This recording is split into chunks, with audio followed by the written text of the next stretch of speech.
Hi guys! Another day, another viewing na naman po tayo sa bahay na mga chinek po namin before when we're still looking for our future home. So, etong bahay na to, it's very perfect sa akin kasi it's only 5 minutes walk from my work and maybe 2 to 3 minutes drive kung gusto mong mag-drive papunta sa aking work. And this house has a apartment. So, kung gusto niyo siyang ipa-rent, it's a really good investment dahil nga meron siyang separate na apartment. So this house was listed 339,999. And yes, alam na po namin at first pa lang when we book for viewing etong bahay na to na mag-undergo ito ng bidding war. And yes, we are so right. Dahil alam nyo ba, from 39,999, etong bahay na to ay umabot ng 410,000. So, 410,000 nung kung sino man yung nakabili nitong bahay na to. So, yeah, the first thing that we went sa bahay na to is the apartment part of this house. So, as you can see, andun yung laundry area sa entrance. And this is the kitchen part. So, etong apartment na to, it has a 2-room. It has a living room, kitchen, and a laundry area. And it's not really bad at all. All the appliances are working. There's some minimal problems dito sa may apartment part that you can like rebuild or pwede mo siyang i-repair. So, it's like really easy. So, this part is the bathroom. Sa apartment part, it has a tub, sink, toilet, mirror, and it's a good bathroom. It's already spacious for persons living on this apartment. And dito na yung isang bedroom ng apartment.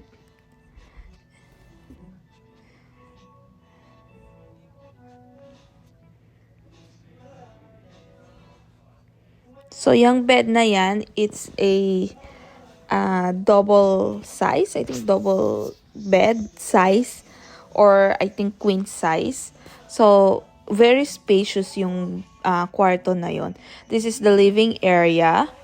Diba? Pwede ito sa 3 to 4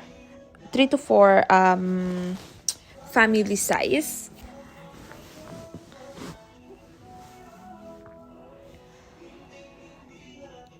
And this is another way doon sa isang room. So, yep, this one is much bigger kesa dun sa isa other than the other side. And look at that space. So, sayang lang hindi namin kinuha tong bahay na to. Hindi namin nakuha. We actually bid for this house. Pero for that time, we're thinking na it's not worth 400,000. Kasi you can see later on dun sa house part. So that's the backyard. So you can see on the other, dun sa house itself niya, kung bakit. But this house has a big, what do you call that? Garage.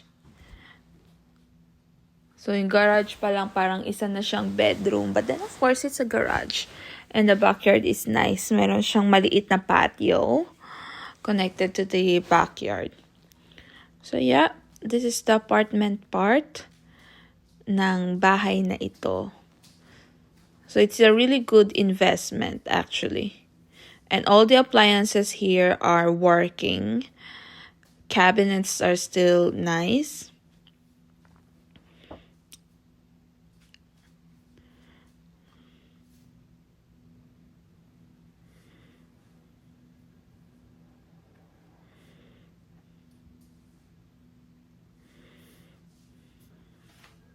So, yan yung sinasabi ko kanina yung laundry part.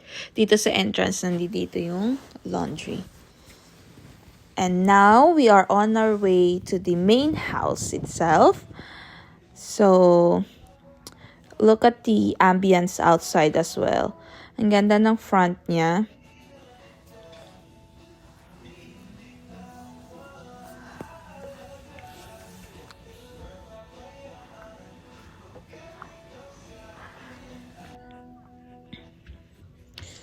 So, ito po yung main house. Aakyat siya. Sa first floor, it's an open concept. That's the kitchen and the living room. So, spacious din siya actually. Sa taas pa lang. Maganda na siya. So, this is the area. Cabinets are old, but at least it's functioning. And the appliances as well. So, okay na siya for starting dito sa bahay. Because, pwede mo naman siya ipalitan in the future if you already have a budget for that. But as long as the appliance is still working, so I'm good with it. Medyo off lang ako sa color nitong kitchen. Red kasi siya. I'm more on a cool tone. Girly. And paint here in Canada is expensive. So, but still, I was thinking this house is a good investment because it has a own apartment. So,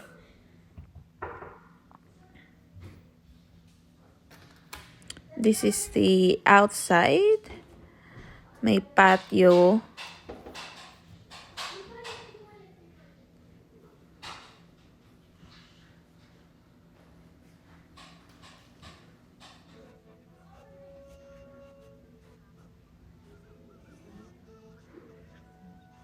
Look.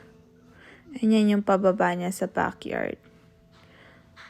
As you can see, that's the garage that I'm saying. A while ago, it's a big garage. So later on, pupuntahan natin yan.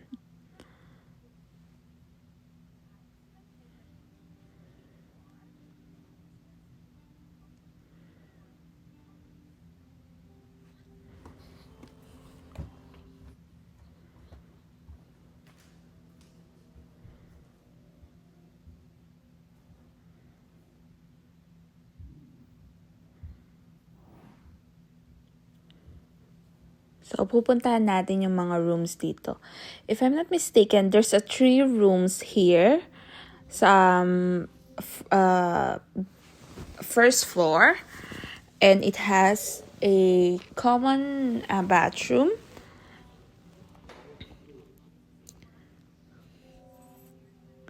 And the bathroom has a natural lighting because the yung bubong nitong bathroom na to is a glass. So, as you can see, that's not a light. That's a natural light.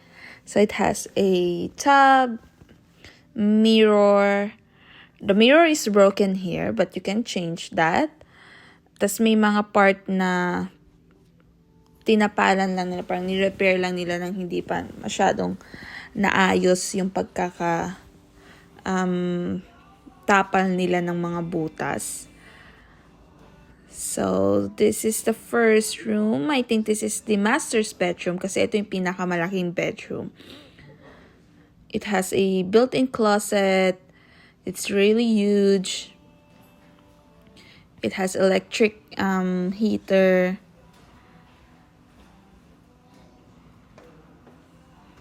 And this is the second room. Medyo spacious din siya. Meron din siyang closet.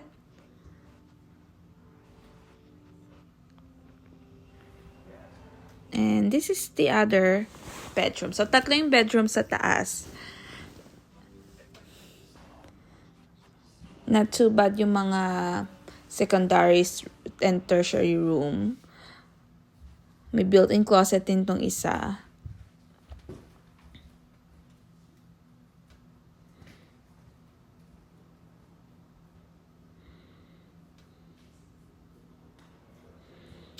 So, I'm on my way to the basement of this main house. So, dito sa baba, pagpunta mo para siyang merong, bago ka pumunta dyan sa laundry, merong parang recreation area. Yan, may butas pa doon. So, tas itong mga wall niya, ceiling niya dito sa baba, na itataas yung mga yun. Parang hindi siya, hindi ko alam kung ano ba, pero parang, alam mo yun, ano na siya bended na siya at the same time. Hindi siya naka-fix. And yung hagdan, ang daming dapat ayusin. Yung laundry area niya may leaking na nagaganap. So, hindi namin alam kung yung leaking na yun is nag-cause na ng molds kasi may mga part na may molds na. So, hindi namin sure kung behind that wall is a big mess na ng mold. So, ito yung mga nagpa-downside sa amin. Kaya we didn't bid too much dito sa house na to.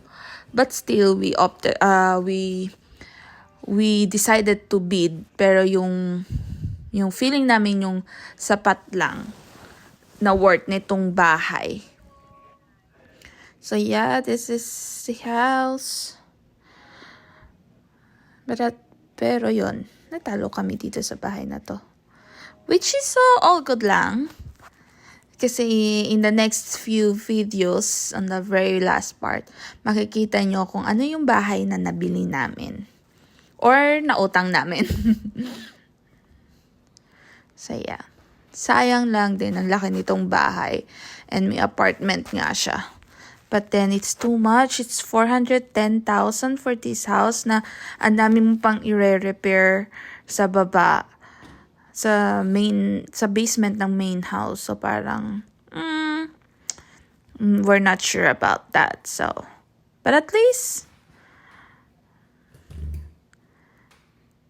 we were able to check this house and learn from this house. Kasi syempre, every time na nag-review ka ng house, ano ba talaga yung mga kailangan mo sa bahay, ano talaga yung mga gusto mo sa bahay. So this is the backyard.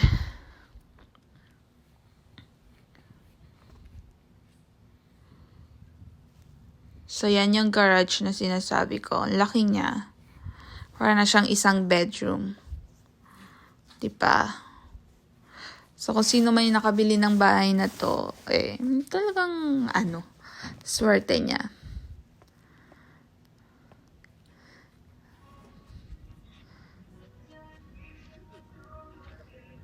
So, yeah. Yan lamang po. Bye!